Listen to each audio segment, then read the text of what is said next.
Ahoy! And welcome to the Boating Hour with Captain Rick. The Boating Hour brings you the latest and greatest essential information about everything that sails, floats, or motors upon the high seas of Southern California. From landlubbers to old salts, there'll be something for everyone. So climb aboard and get ready to sail with Captain Rick.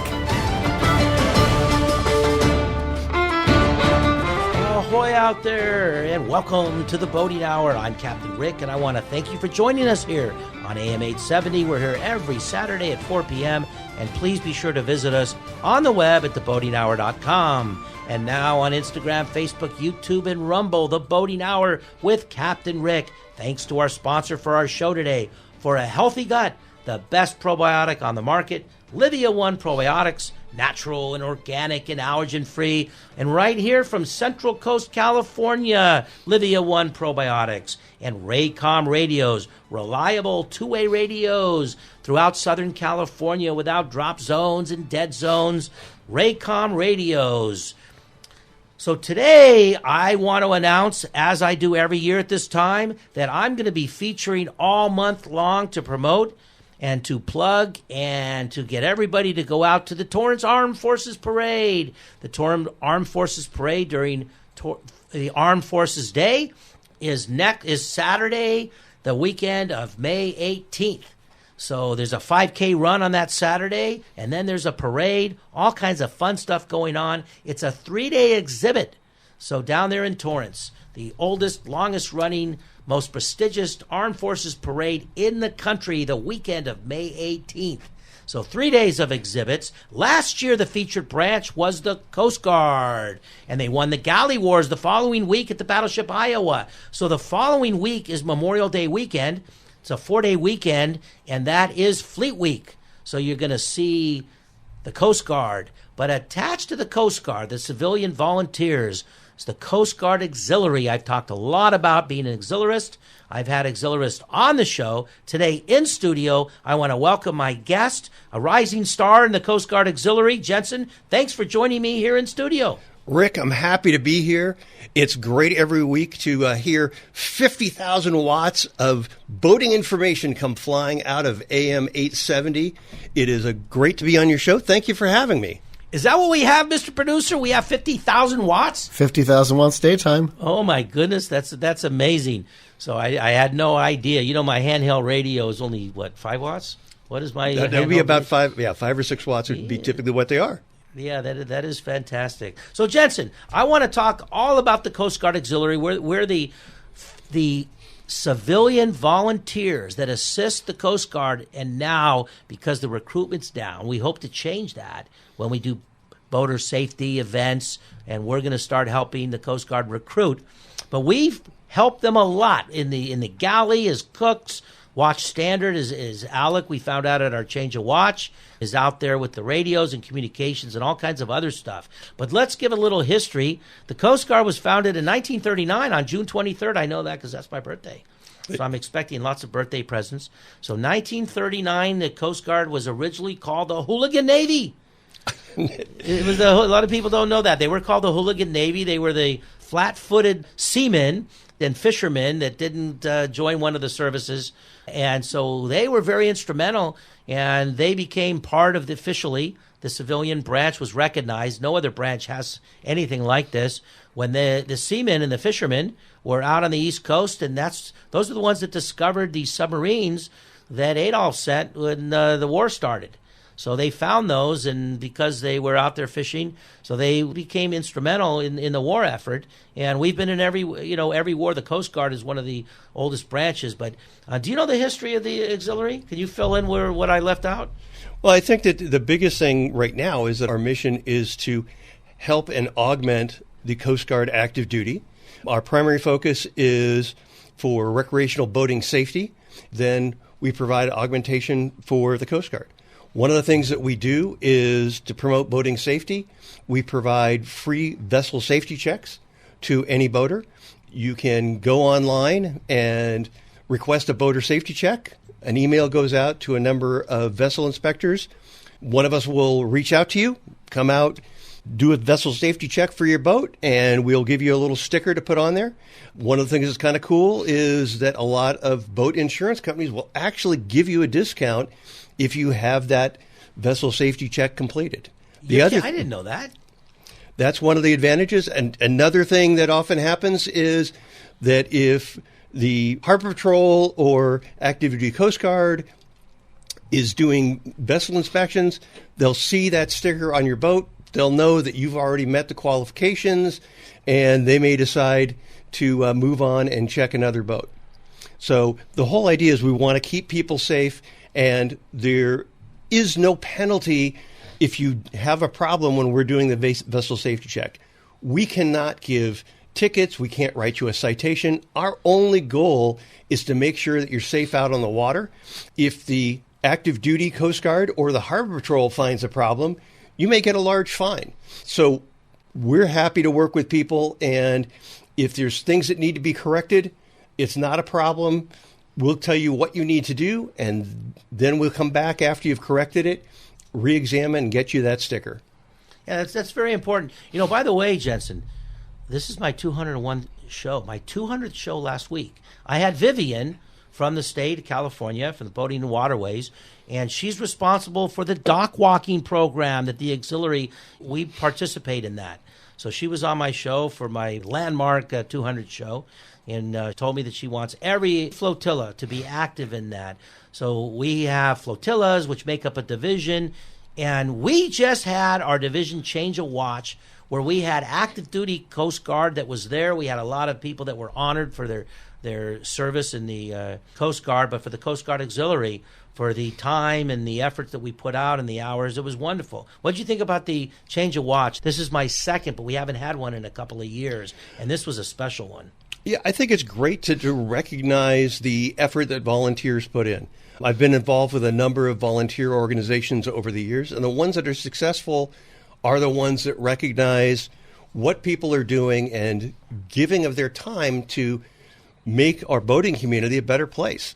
That's one of the things. We have people that were awarded for teaching public education, which is one of the things we do in the auxiliary. People that volunteered, as you mentioned earlier, culinary assistants, going down to base LA Long Beach and working in the kitchen, making meals for the active duty people. We have people that are doing watch standing, where they go into the base. They will be actually on the radio. So if a boater calls in on channel 16 with a problem, you may be talking to an auxiliarist that is there on a voluntary basis, which frees up active duty Coast Guard to be able to do other things. Recognizing people for that volunteer work is key. And it was great to see all the different people, many of whom I hadn't met before, and find out what kinds of things they were involved in and see them getting awards. I love the club, the King Harbor Yacht Club. That's where we had it. And what was really impressive is Alec, our outgoing division commander, is a watch standard. And he said something very interesting, actually at our flotilla meeting. He said that he thought he knew a lot about boating, a lot about communications, a lot about radio. But when he went through the courses and now he's watch standard, he learned so much. He said he barely scratched the surface of what is needed to know. So I that really struck me. So I guess I got a lot to learn. I'm going to go through the TCO classes, and we have some phenomenal experts. But Alec was a wonderful division commander, and he brought us through the COVID years when we were locked down and we couldn't do a whole heck of a lot. But one of the things that's interesting is that during those years, one of the only things anyone could do to get out of the house was to either go boating and camping. So, I've featured and talked about the boating shows. The boating shows, they didn't happen for a while, and a lot of them weren't sure if they were going to come back. Fortunately, they are. But last year and the year before, they didn't have inventory because they were sold out of everything. So the manufacturers and the boat dealers had nothing to bring to the shows. So finally, they're up and running. There's a Newport Beach show coming up, a boat show this weekend. I think it's going on right now as we're airing this show. So they're coming back, and that's pretty exciting. And everywhere, at every body of water, at every lake, you see Coast Guard auxiliarists. And I'm not sure what the numbers are, but I think it's somewhere around 30,000. You know what the numbers of auxiliarists is? I don't remember what they are. I think it's we do have a lot of auxiliarists out there, and one of the things that we try to do is provide safety, especially on the lakes. The California, especially the southern area of California, where our district has an area of responsibility, has 5 of the deadliest lakes in the country. And most of those are due to boating accidents that could be prevented if people were safer on the water. So that's one of the things that we want to be able to do, is be on the water, help people be safe, help them get out of trouble, but even more importantly, help them prepare so that they don't get into trouble in the first place. Yeah, that's amazing. I've watched a lot of films. I've been in some trainings. Almost all boating accidents are preventable with knowledge and education and with safety training and with making sure you have vessel exams on your boats. And that's one thing they stress. So it's very important that that people realize what we do out there. I've heard a stat. I forgot if it was 90 minutes. It might have been less.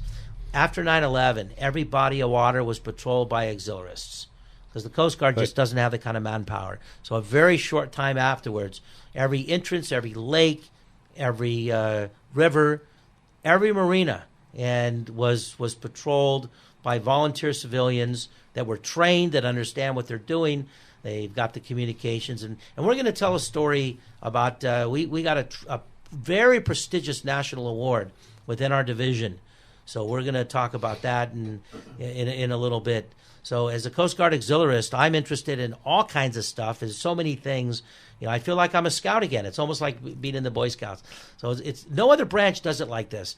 The Navy has cadets. What they're interested in is recruiting, getting people excited to show show off their branch at various parades. But the auxiliarists are to the Coast Guard maybe what CERT is, the CERT program to the fire and police, where they have volunteers in the community. So it's an integral part of the Coast Guard being able to perform their duties. And it's nice to see so many of my friends when I go down to the L.A. Long Beach base, which if you come to an auxiliary meeting and you ask for a tour, you can get someone to arrange to come to the Coast Guard base. They do that periodically, especially if you're listening and you've got youngsters that would like to see it. Contact Captain Rick at theboatinghour.com, and I'll put you in touch with an auxiliarist. Or if you want a vessel exam, if you're a boater, and if you've never been a boater and you like to go to a club, do you know every club? I'm a member of a couple clubs, and Jensen, my favorite part about being a club is the reciprocals, because we're welcome everywhere we go. That's one of the most amazing things. So if you're out there listening, every club would like to see you come through their doors. They'll tour the club and find out about all the activities. And during, of course, COVID and the lockdowns, the clubs, which was shocking, increased in numbers. So a lot of them have patios, but they have paddle boards. They have all kinds of stuff going on. So Jensen, let me ask you, Jensen, how did you join the Coast Guard Auxiliary? Where did you come from, and what inspired you to be a Coast Guard auxiliarist?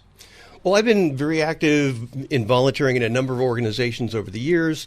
Been very active in Boy Scouts. My son is an Eagle Scout. But then he went off to college, and I was kind of looking for something to do with my time. Wait. Your son's an Eagle Scout. My son is an Eagle Scout. Tell me about being an Eagle Scout. Are you local? Are you born and raised? I am been here since I was 13, so pretty much. Before that, I was in Ohio. But was out here. Went to school at University of Southern California. Go Trojans! And since then, been working in the area. Never left. Been on and off the water for years.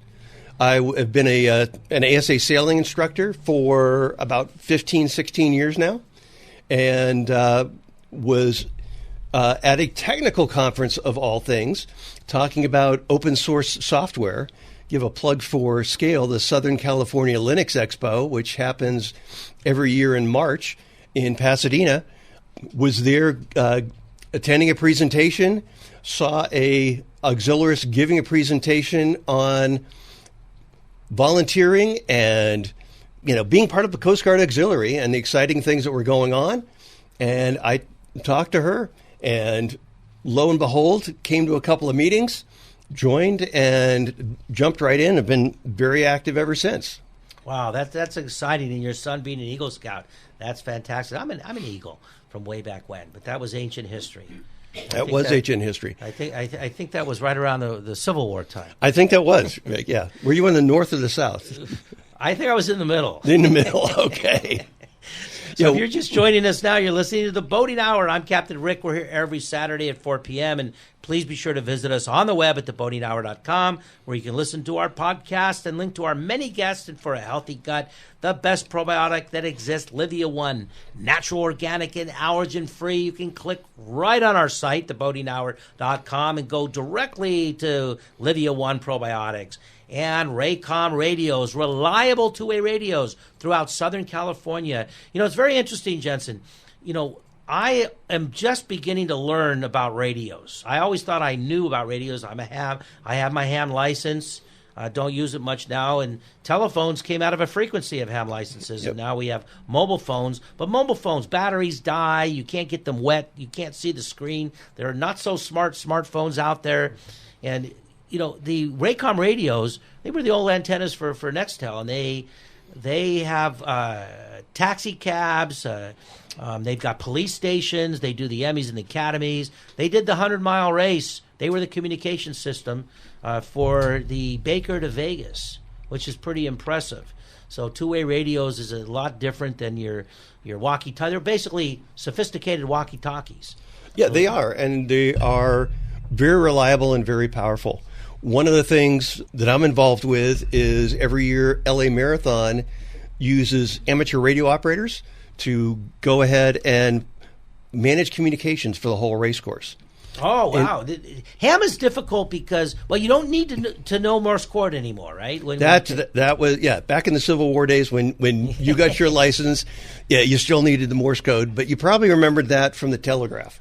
Well, you know, Jensen, as I promised, this is the show that starts off my month-long promotion and featuring the Torrance Armed Forces Parade, which is down in Torrance, the May 18th, the Saturday. It starts out with the 5K run. Then there's a wonderful parade. There's an exhibit area that goes on. The exhibit goes on all weekend long, Friday, Saturday, and Sunday. And we've got a lot of special guests coming up.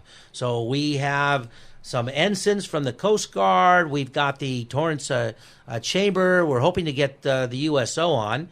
We've got a Coast Guard lieutenant, and we've got a recruiter. We're going to be talking also. I've got a really fantastic guest coming up. The week before the parade on May 11th, we'll be talking to Colonel Walsh. She's the commander of the base right here in El Segundo, so a careered person. And she will be talking about being the featured branch this year, the Space Force. They're the first time that they're the featured branch. They're a new branch, a couple years old. So they were at the Torrance Armed Forces Parade. They had a wonderful exhibit area. It made me think about my scout days when I used to build and fly the model rockets. I even remember them. I think I even found a couple from way back when, the Estes rockets and the Century rockets. We used to learn how to build them and learned all about physics. It was a wonderful hobby, and I guess you can't blast off rockets behind your school anymore. You can't do it behind a school, but there are organizations that do that. I'm a member of Rocketry Organization of California.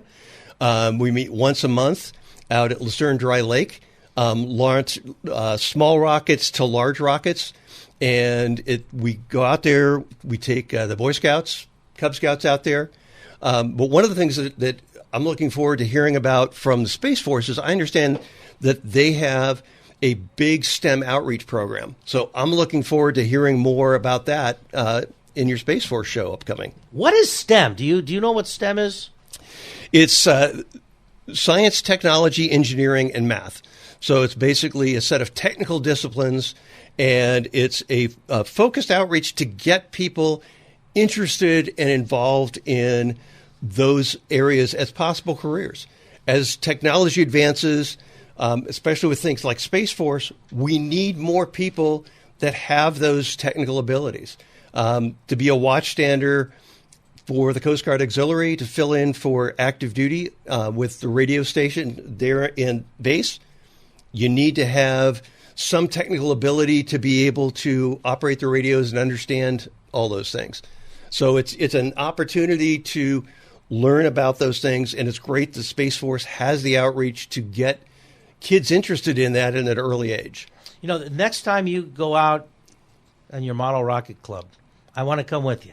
I would love to be there. I'm sure you'd be happy to take some photos as well. I'll come out there with my camera and my radios, and it would be exciting because I really enjoyed that. I used to build all the little rockets. It was a hobby. A lot of the kids don't build models anymore, so I would absolutely love it. It'll bring me back to my young years, and I think I would really enjoy that. But I got a lot of questions to ask when the Colonel Walsh from the Space Force comes on, and I'm going to ask her about how they were created and their relationship with the Air Force. And I'm sure a lot of people don't know what goes on. So they're the featured branch. So that's pretty exciting. Last year, of course, the Coast Guard, we really had a good footprint. It was a wonderful exhibit area, and we were in the parade, and, of course, we were at Fleet Week. So, yeah, all starting now, I talk all about not just the Armed Forces Parade. I talk about Fleet Week, but Boater Safety Week as well. So we're going to have some absolutely wonderful guests. Well, at our change of watch for our division, which is locally here, we're Division 12 in the District 11, and we're Redondo Beach and Marina del Rey. I actually think Westlake is also in our division. So we're a very active group. But we had a very prestigious national award. So with the boat crew that comes out, do you know about what it takes to be qualified and what the patrols what they do, because we got a very prestigious national award. I'm going to try to get them on the show where they saved a life and they were minutes away from destruction and being fatal. So what happens on the boat patrols, and what's the qualifications for that?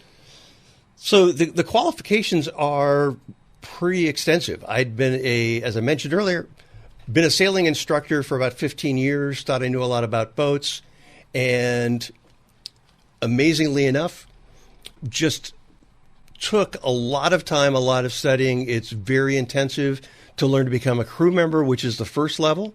And then each boat is also operated by a coxswain, which is another whole level of training.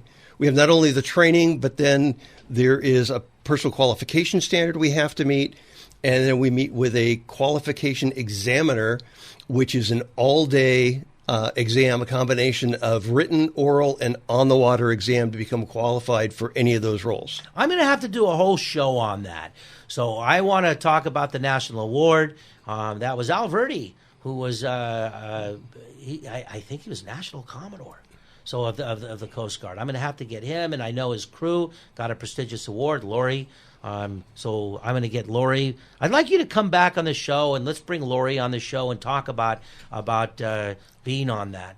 So anyway, Jensen, I want to thank you for coming here in studio. I want to invite you back, and let's bring Lori, and let's talk more about the rescue, the national award that they got, and more about what the patrols are and all the marinas, because it's a wonderful thing. Well, that's all the time that we have for you today. I hope you enjoyed our show. As always, we're so very fortunate to have such wonderful and exciting guests. And let's not forget the Coasties protecting our waters, America's lifesavers and guardians of the sea. All month long, we're going to be talking about the Torrance Armed Forces Parade, and then Memorial Day weekend, the Fleet Week at the Battleship Iowa. We're going to feature a lot of Coasties from the Coast Guard. We're going to have another show with the auxiliarists, and Colonel Walsh from Space Force is going to join us on May 11th, the week before the Armed Forces Parade, because they are the featured branch at the Torrance Armed Forces Parade, the oldest and longest running, most prestigious parade in the country. I hope you're there. There are going to be wonderful booths, exhibit areas for 3 days, and then, of course, following a week at the Battleship Iowa. Here at the Boating Hour with Captain Rick, we cover everything that sails, motors, and floats from San Diego to Santa Barbara. Thanks for being with us today, and please be sure to join us next week and every Saturday at 4 p.m. on AM 870. Thanks to our sponsors for the show today for a healthy cut, Livia One Probiotics and Raycom Radios, reliable two-way radios throughout Southern California without drop zones, dead batteries, and the inherent limitations of all the other communication systems. You know, Jensen, they have a wonderful film. They got an international award, and their mascot is called Sasquatch, and we're going to talk about that next week. So don't forget to visit us on the web at theboatinghour.com, now on Instagram, Facebook, YouTube, and Rumble, The Boating Hour with Captain Rick. Keep your emails coming. This is Captain Rick saying ahoy and fair winds to all.